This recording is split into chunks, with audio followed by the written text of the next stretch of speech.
Hey, what's going on, everybody? For First We Feast, I'm Sean Evans, and you're watching Hot Ones. It's the show with hot questions and even hotter wings. And today I'm joined by Matt Pat. That's right, Sean. I snuck onto your Big reveal. What a surprise there. Wow. show. Why? Because you've invited a bunch of other YouTubers onto Hot Ones, but never made Very nice editing. me. What gives? You saw I have a food channel now, right? Well, what the hell? That's right, a food channel. You probably thought I'd come on here and talk about super boring science stuff. Well, I'm here to talk about super exciting science stuff. Now then, I've prepared a presentation on the transient receptor potential cation channel subfamily V member 1. One very Hold on. What did he just say? I don't get science. long presentation later. And there you have it. What do you think? Whatever, but at this point, it's hard for me to even look at a chicken wing.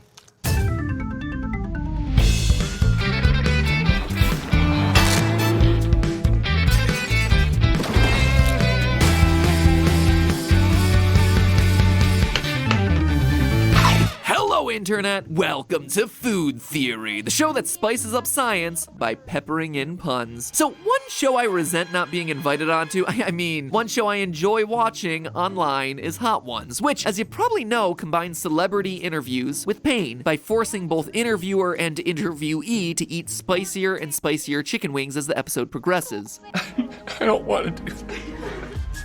Kansas don't know how to do no hot wings. Oh!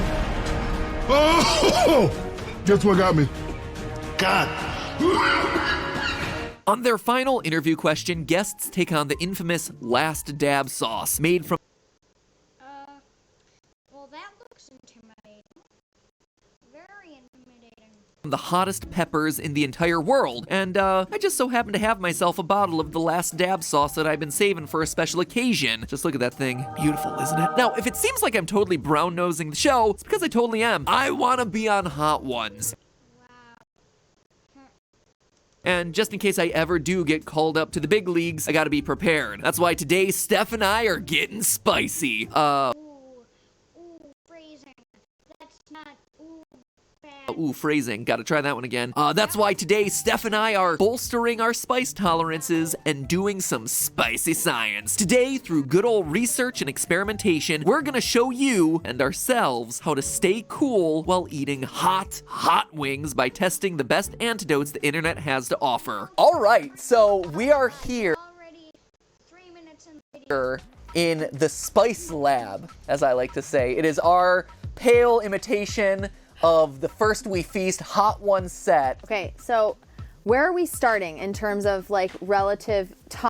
So we'll definitely be testing those, but guests on the show are also welcome to bring in their own home remedies, and they've brought in all sorts of creative spice chasers: avocado, alcohol, Thai iced tea, donuts, even straight up lemon juice. And the internet has plenty of other suggestions too, and I do mean plenty of other suggestions. So in order to identify which ones we want to test, we first have to know how spice works. When we talk about the spice in a pepper, what we're really talking about is the chemical capsaicin, and yes, I'm pronouncing it capsaicin because that's how Merriam-Webster told me to pronounce it, even though I have never once heard anyone in my life pronounce it that way. Capsaicin. So if you don't like it, take it up with both Merriam and or Webster. When you eat a spicy pepper, capsaicin molecules attach to TRPV1 receptors in your tongue, which trigger a pain signal to your brain. In addition to spice, TRPV1 receptors also detect acidic conditions and hot temperatures in your mouth. Basically, whenever they get activated, the result is a stinging hot pain. So if you've ever bitten into a jalapeno and felt like your mouth is burning, well, that's because capsaicin has activated the exact receptors that would tell your brain if there was an About that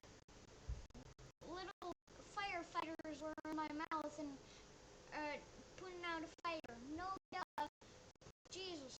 actual fire in your mouth. And in case you're wondering, yeah, you've got TRPV1 receptors all along your gastrointestinal tract. And I do mean all the way to the end. So if you've ever eaten something spicy and felt it later on, that's why. Now, the more capsaicin heat units, or SHUs. A typical jalapeno might have 8,000 or so, and the Moruga scorpion pepper, the hottest pepper known to mankind in 2012, and also the pepper from which my bottle of the Last Dab sauce is derived, averages 1.2 million SHUs. Why did I specify the year 2012, by the way? Because the Moruga scorpion pepper is no longer the hottest pepper in the world. You see, humans have gotten real good and real aggressive about breeding super hot peppers in recent years, and as a result, no pepper stays atop the pedestal for long. Since 2011, 5 different chili peppers have held Guinness's title of world's hottest pepper. If you went anywhere near YouTube in 2017 or 2018, then you're mighty familiar with the current record holder, the Carolina Reaper, which averages over 1.6 million SHUs. The Pocky One Chip Challenge. It's made with a Carolina Reaper, and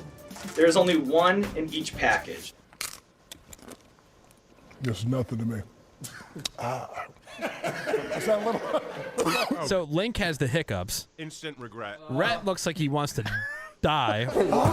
My tongue's like about to fall off. What? I don't know, it just got my lips. So yeah, the race to make the world's hottest pepper has gotten fast and furious, and Hot Ones has managed to keep up with it all. The latest iteration of the Last Dab sauce is derived from Pepper X, which is rumored to have up to 3.18 million SHUs, basically twice as hot as the Just so you know, this video is going to be released on September 17th, 2021. Carolina Reaper, although that's yet to be confirmed by Guinness. So a Last Dab sauce, at least that spicy awaits me if I ever happen to be invited on the show, which means that I have to beat capsaicin by dissolving it, by overpowering it, or even by soaking it up. After 7 rounds of testing antidotes, Steph and I will use that info to develop the ultimate spice chaser recipe and test it against the Last Dab sauce as our grand finale. First up, we tried soothing our tongues with good old-fashioned water, an option made available to Hot Ones guests in like every episode. Should we cheers? Oh, cheers. Cheers. Ding! Capsaicin, like many oily substances, is insoluble in water, which means it doesn't dissolve in water. So while cool water may feel temporarily soothing from a temperature standpoint, it doesn't actually break capsaicin molecules It doesn't help, it's just all the same. down at a molecular level the way that some other chasers will be testing out. Heat level where I would be able to tell if it were reduced. Right. Oh yeah, no, totally. Nope. While the water's in there, it feels better, but as soon as I swallow, it just comes right back, actually. Yeah, while it's sitting in your mouth and on your tongue, it feels like it kind of like drowns it out for a minute or two. Yeah. But yeah, as soon as you swallow it down, it is no bueno. On a scale of how effective was it, F to A+, what would you say? What is the lowest passing grade? D? Like D. D. D for don't give that to me after something really spicy. D for it didn't do a whole lot. Yeah, I exactly. was gonna say like C. It's like, didn't really do anything, but at the same time, like, you know, wasn't offensive. I think we should move on to the next one. All right, next.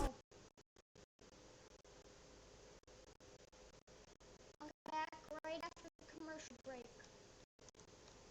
Next, we tried whole milk as our soothing agent. Milk is another go-to chaser on Hot Ones, but unlike water, it also comes highly recommended by science. 80% of the protein in cow's milk is casein, which does have the ability to dissolve capsaicin molecules. This is for the same reason that soapy water is better at getting grease off a pan. Soap molecules surround and carry away grease molecules, and so, in theory, does casein. But in order to understand how well milk works, we need to try it for ourselves. Oh yeah, that's pretty darn good. So again, Oh wow. Oh wow, that actually does, like, because I feel where the milk didn't touch, I still feel it burning like on my lips. yep. But in my mouth, it's actually really nice and neutralized. It doesn't feel cold or anything, but it feels cool. It comes back, certainly, but slower and less strongly, the pain. So it's actually really pleasant. I would give milk like a B+ or something. Milk did a really good job with the inside of your mouth and maybe keeping it cool for about 15 seconds. I would say We might have to blur this Russian juice if it's blurred. My editor doesn't get paid, so they might not. I don't pay my editor.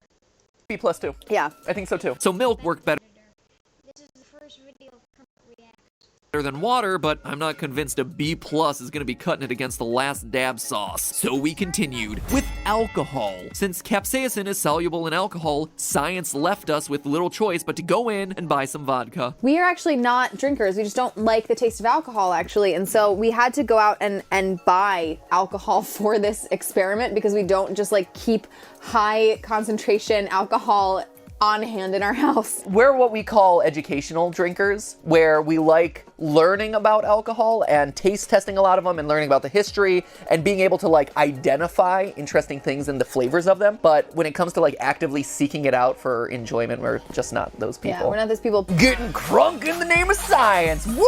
All right, cheers. Cheers. Boop. Boop. Okay, here we go. There was no cup for this. This is classy. Here on Food Theory, we're classy, Steph. This is gonna get us demonetized, There you go. isn't it? Nostrovia. We can always cut this one if it does. Science! Oh, vodka. Oh, that made it worse. Oh, it did. Oh, God. Ah! Why isn't it working? So much Oh, jeez. worse now. Whoa, it's like everywhere and it's hotter. Why? From a chemistry perspective, I thought it was soluble. What happened? There's so much saliva in my mouth that I want to spit it out. Science has lied to me, and I don't know why. I'm gonna do some research and follow up in probably VO to explain why this did it worse. Thanks, me. I'll take it from here. Turns out alcohol is a bit of a double-edged sword when it comes to fighting spice. It's true, alcohol dissolves capsaicin, but even an 80-proof alcohol like vodka is mostly water. And on top of it, it turns out that ethanol also activates TRPV1 receptors, which is probably why the vodka, which is 40% ethanol, added to our overall pain. Like, I'm actually sweating after that one because it's like, wow, that made it a lot worse. I know, that was bad. Oh, that is terrible. F's across the board. F. Round number 4. I hope it's a lot better. This one's lemon juice. So the rationale here is, first off, if you watch the Gordon Ramsay episode of First We Feast's Hot Ones, he just downs this stuff by the boatload. And so we're like, well, we got to test it out. Do you know anything about the chemistry here? Yeah, so lemon juice is acidic. That means it has a low pH, and funny enough, capsaicin is, at least compared to lemon juice, a base. So in theory, In food theory! drinking a lot of lemon juice should help neutralize the capsaicin. Oh, okay, lemon juice. Okay, ready? Cheers. Ah, Woo! Over the teeth, over the gums. it is helping. But Yeah. also the lemon flavor is so tart. So far and away, lemon juice is the #1 It's like a more, heat reducer right now. yeah, it's like a more permanent solution actually. The downside to lemon juice is you're drinking lemon juice. Lemon juice, thumbs up. I would give that one. I would give that an A. A for me. What about you? A minus. A-, okay. Round number 5, sugar water. Matthew's too nice to tell you this, but I've started burping a lot off camera. It's really bad. It's true, but I respect her privacy because women don't burp or pee or poop. This is what I've learned. Now, for this round, we absolutely saturated room temperature water with granulated sugar. That means we kept stirring in more and more and more sugar until the water couldn't dissolve anymore. This home remedy is all about taste. The sugar won't dissolve the capsaicin molecules the way that milk did, for example, but our research suggests that the sweet taste will simply overpower the spiciness and drown it out with a strong, pleasant flavor. What? Wow, that works really well. That Oh, sweet relief, literally. Sweet relief! Sweet relief, literally! Oh my god! Good job. Good job. Cheers to that. Like, as soon as immediately, almost entirely, and it stays that way for a good couple of seconds. When I swallow it, then the spice creeps back. Unlike the lemon juice, which kind of noticeably took it down levels every time I took a sip, this one, Comes right back. it comes back and it's at the same level. In the first 5 seconds, it's like an A+. And then after that, it's like B-. It does dip off, which averages out to like A-. Yeah, that's true. So Okay, there you go, fine. we agree. We gave bread a shot because some home remedies claim that starches help soak up oily capsaicin, kind of like a mop would. We also saw Gordon Ramsay bust out donuts during his Hot Ones appearance, so I'm curious to know whether those were entirely about the sweetness or if the bread itself does some of the legwork too. But hey, whether or not this one works, it's just an excuse to eat bread, and who doesn't love an excuse to eat bread? Oh look, I made a Stephanie sandwich! Oh my god, shut up. It's a Stephanie sandwich. And we quickly discovered that the bread alone was not gonna help. This isn't really doing anything. Right? The only- This is such a ripoff. What is this doing? My mouth is so hot right now. Which is surprising because this is one of those really popular myths, right? Right. That bread Right, and like bread is carbs. supposed to do it. And you see people like shoveling it down. It's not doing anything. No, it just tastes good after you eat a hot wing. Yeah, it's actually less effective than water, so I'd say this is like D. Finally, round number 7. Here it is, the grand finale, the nectar of the gods, Diet Coke. How's your mouth feeling at this point, Steph? Okay, I'll admit it. There wasn't much scientific reasoning behind this one. We just happened to have Diet Coke in the fridge, and you know me, I never turned down a chance to riot with the diet. Honestly, we went into this expecting Diet Coke to be the worst of the bunch. The idea of carbonation bubbles adding to the spicy pain just didn't seem all that pleasant. Diet Coke for the memes, for the tradition. This is gonna be bad. Will the nectar of the gods cure us? Oh, it actually works surprisingly well. Yeah! Turns out Diet Coke isn't half bad as a spice chaser. Way to go, buddy. I shouldn't have doubted you for a moment. And there's actually a couple reasons for this. First, it's Cola works. My life is fairly acidic with a pH of second. It had an overpowering sweet flavor that did the trick pretty nicely. And the carbonation bubbles didn't really... Hendrick's Gin invites you to leave the mundane and heed the call of your curiosity. Escape the conventional and embrace the delectable. Welcome to the world of Hendrick's Gin, oddly infused with bother us like we thought they would. It's interesting. The carbonation gives your tongue, I guess, something different to feel on it. And so you have these like bubbles popping in your mouth. And so I guess your mouth is confused. They say that the aspartame in Diet Coke is actually much sweeter than your mouth can actually even process. Yeah. The sweetness actually does have an effect. Wow. Nectar of the gods, man. It's not one that like numbs it long term, but as like an immediate solution, it works really well. So I'd say this one is like B+ territory. Yeah, B plus. Yeah.